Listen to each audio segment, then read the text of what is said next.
Alright, what is up YouTube, HPJ here, and I'm coming at you guys with my next Elemental Hero Archetype video, and this time we are talking about the Omni Heroes. So these monsters are hero monsters who are each based off of one particular attribute. Within their text, they actually read one Elemental Hero monster, or one monster of a particular attribute.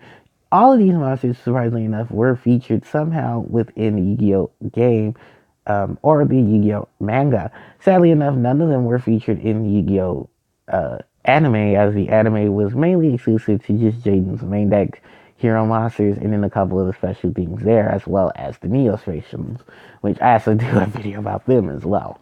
But the crazy thing about these cards is that they are amazing, and actually had a deck built around them known as the Gemini Heroes, which allowed the Elemental Hero monster known as Elemental Hero Neos take advantage of him being a hero monster and a Gemini monster being able to fuse with 6 other attribute monsters to give you these 6 Omni heroes. And the reason why I call them Omni is because all of these heroes need a hero monster for their summon, but they require, that variation of a different attribute for their summon. I will be going over each of these monsters as they do correspond with each other very well and have some opposites to each other. Not only was Neos a good portion of it, but you can also talk about Stratos, because Stratos is a great setup for the hero archetype as well when it comes to these fusions. And we'll mainly even see these cards meet around due to the fact that these cards do, Stratos is at 3 now in the TCG. Despite the fact that number says 2 there, I haven't updated my Joe Pro yet to fit the new ban list for the TCG. But that is for another time, another story. So for now, let's get on to the Elemental Heroes. And we start off with Elemental Hero Gaia, Earth Attributes, level 6 warrior type monster. 2200 attack, 600 defense. This monster's effect reads: you can target one hero monster. You need one hero monster plus one earth monster for its fusion summon. Just like all the others, this card cannot be fusion summoned. Must be fusion summoned, cannot be summoned other ways. This monster, when it's fusion summoned, target one face-up monster your opponent controls until the end of the end phase of the turn.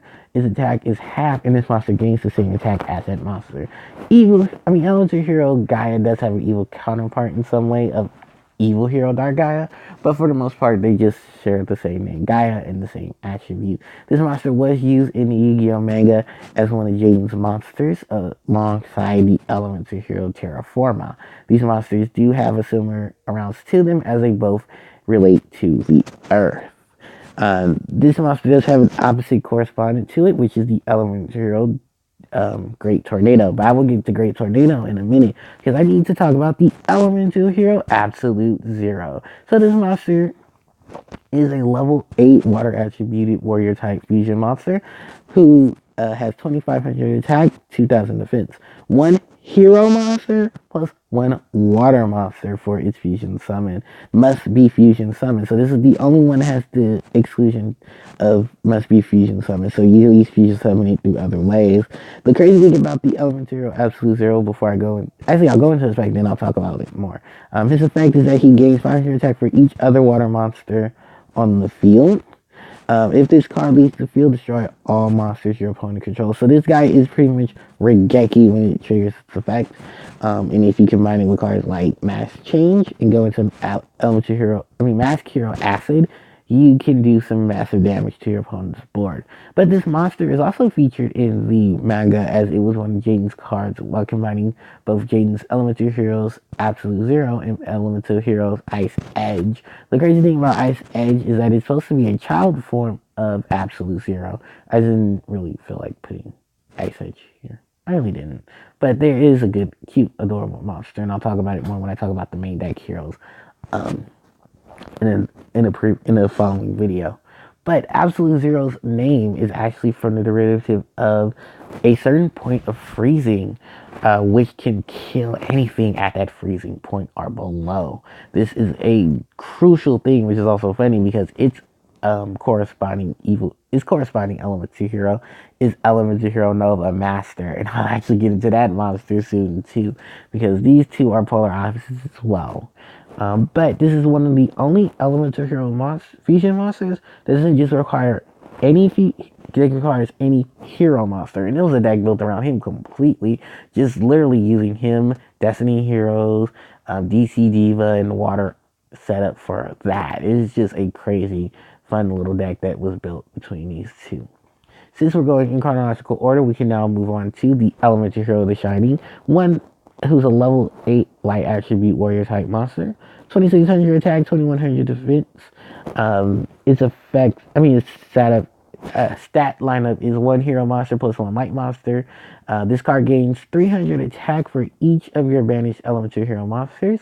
You can use this, when this card is sent from the field to the graveyard, you can target 2 of your banished hero monsters and add them to your hand. So, the crazy thing about the Elemental Hero Shiny and the thing about the Hero Absolute Zero is these monsters are featured in the manga as cards you can get from them as well. But they were not actually set in their own mangas that they were first introduced in. They came in the following sets. Surprisingly enough, these two monsters actually had a great tag team with each other. As like I said, you can use these monsters to fusion summon for each other because they both have Elemental Hero in their name.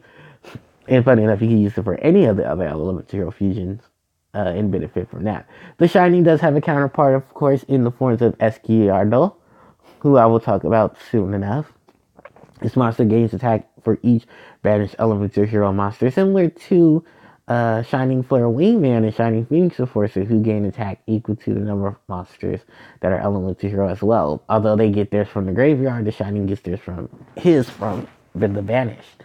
This monster is in remnants of the sun, or pretty much light itself, and is an embodiment of that attribute. Next up is the Elemental Hero Great Tornado. When attribute level 8 warrior type monster, 2800 attack and 2200 defense. He has one of the highest base Elemental Hero attacks of the Omni Heroes. He needs 1 Elemental Hero monster and 1 wind monster.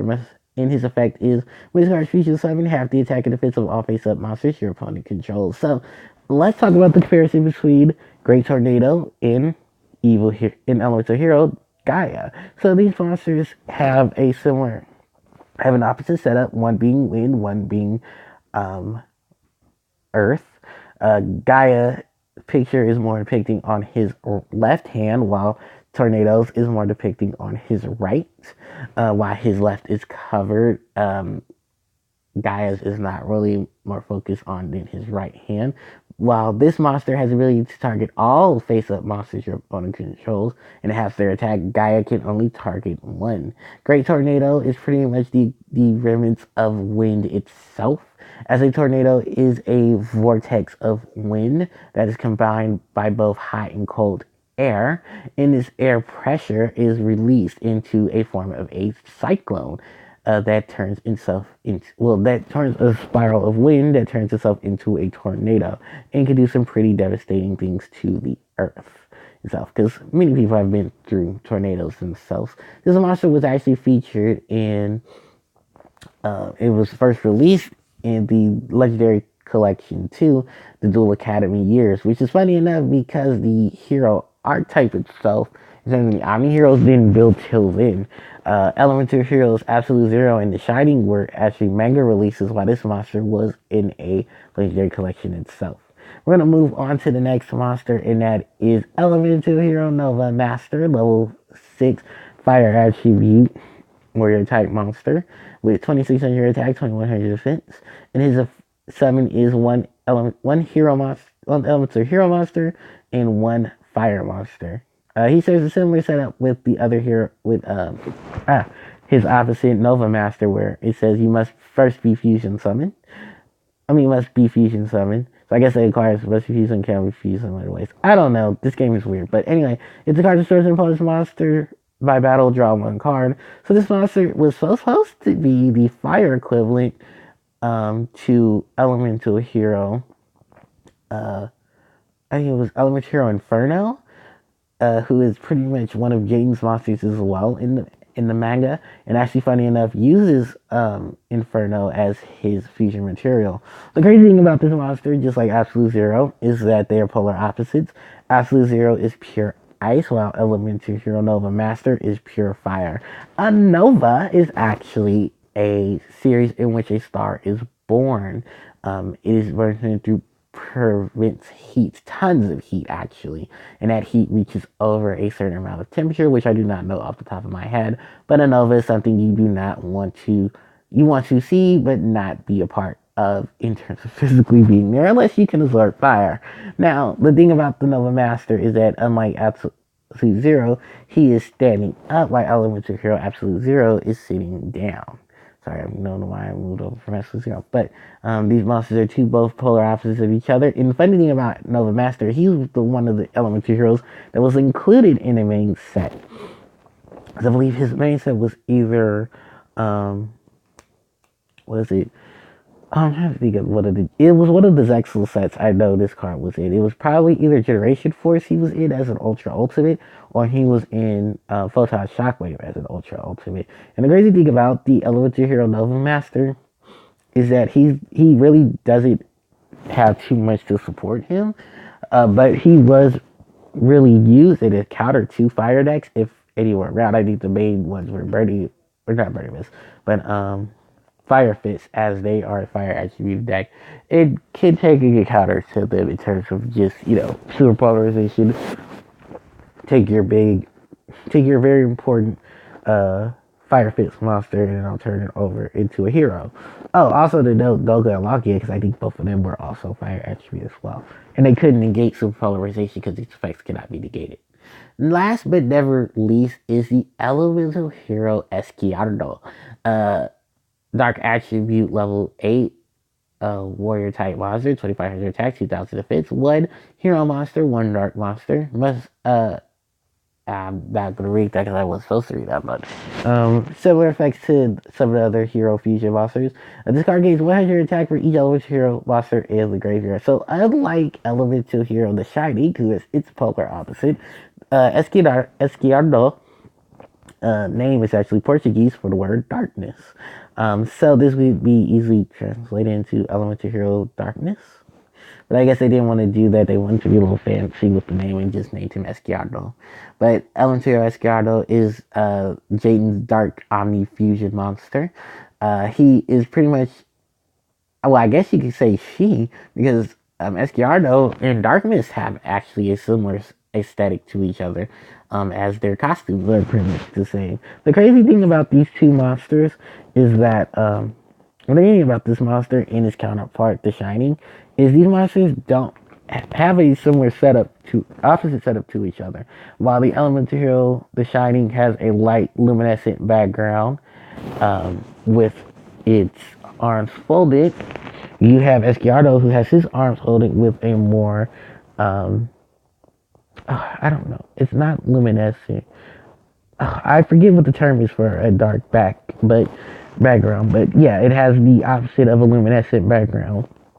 Oh, an illuminescent background, and has its arms widened out. While this creature can depict a fiend, the Elemental Shining can depict an angel. Both of these monsters, of course, were featured in the Yu-Gi-Oh manga, but not the anime, and were helpful to Jaden in some sort of way. While this monster gains attack from monsters in the graveyard, the Elemental Shining gains monsters that are banished. So it kind of equivalents to heaven and hell. Alright, but that is it for all of the Omni Hero monsters and all my depicts of the Omni Heroes. I hope you guys do enjoy this video, this archetype video for the Omni Heroes, and let me know which ones are your favorites and what ones you like from the Omni Heroes. Thank you guys so much for watching. Don't forget to like, comment, share, and subscribe, and I will catch you guys next time. HBJ, signing out. Take care.